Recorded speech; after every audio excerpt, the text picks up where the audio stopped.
Tell me these face masks don't look absolutely amazing. In this video, I'm going to show you how to make 3 different face masks. So depending on your skin type, you might want to make a different one.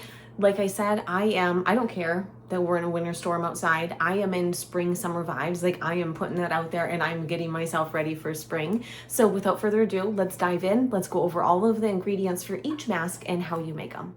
So the first face mask that we're going to do is a detoxifying face mask. The superstar of this face mask is going to be the activated charcoal. So activated charcoal is really great at grabbing onto dirt and oil and pulling it off of your skin. So when you rinse the face mask off with the activated charcoal is going to come the dirt and oil. It can absorb a ridiculous amount of dirt and oil. So this is amazing if you have oily skin or if you're acne prone like I am. The next ingredient that we use is bentonite clay. So bentonite clay is really good at absorbing excess oil without being too drying on the skin. So again, if you have oily skin or if you have acne, this is going to be really good for pulling some of that out of your pores and off of your face. Now, we don't want the face mask to be too like, let's get all the oils and let's get all the dirt off without adding some hydration back. And that's where the raw honey comes in. So raw honey is actually a natural humectant, which means it helps draw and hold moisture to your skin.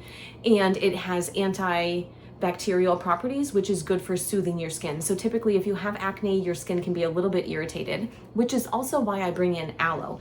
Aloe is really good at soothing your skin, reducing that post-mask like tightness that you can have, adding some hydration and reducing redness. So for this face mask, we have distilled water, activated charcoal, bentonite clay, raw honey, and aloe.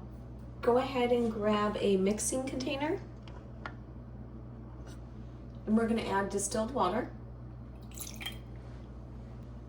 and our activated charcoal. I'm just going to come in with a spatula and get that mixed in. Now to this, we're going to add our bentonite clay. And the same thing, we'll just come in, get that mixed in.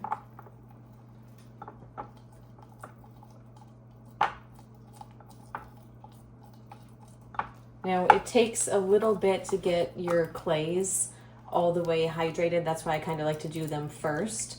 So just take your time when you're mixing it. It's going to take a little bit of time just to get the clays to absorb that water. Now, if you'd like, you can let this sit for a couple of minutes. It makes it a little bit easier. Okay, now after a couple of minutes of mixing, now after we got that mixed up, go ahead and add your raw honey.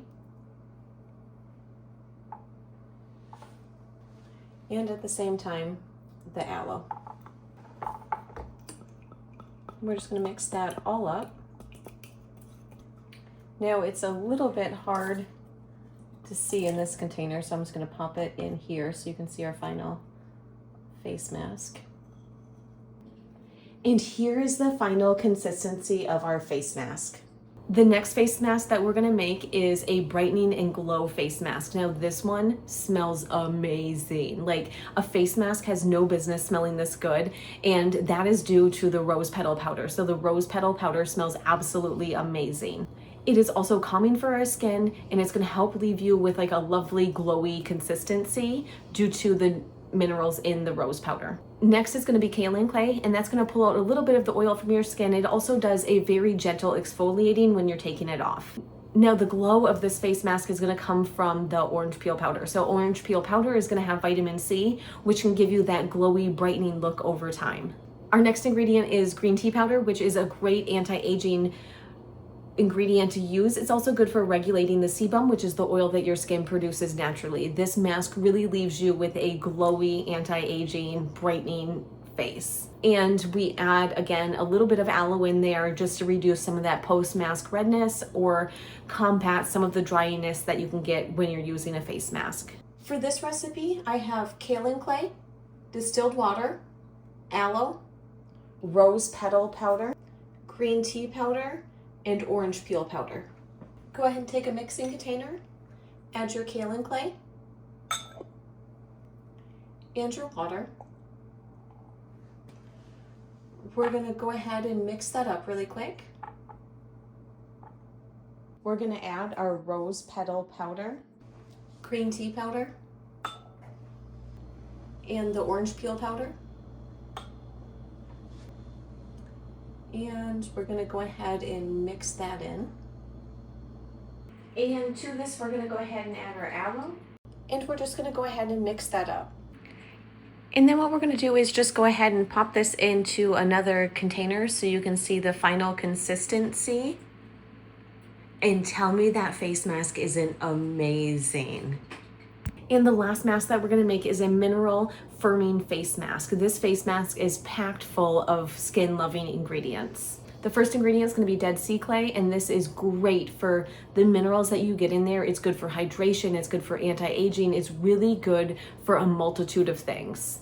It is soothing, it helps make your skin softer, and it is also good for cleaning out your pores. We want to stick on that mineral rich stuff, and we're going to throw in some kelp powder, which is pretty much seaweed powder, and that is just packed with minerals that are amazing for your skin.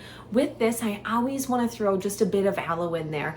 We don't want that redness after using a face mask. We really want to use something that's balanced. So we want to do a bunch of minerals and things like that on our face, but we also want to add back some hydration. And then we have the green tea powder, which is packed full of antioxidants, which is going to give you that soothing, soft skin, glowy feeling. I add just a little bit of kaolin clay just to go ahead and absorb some of the oil that might be on your skin. For this face mask, we have distilled water, dead sea clay, kaolin clay, kelp powder, green tea powder, and aloe.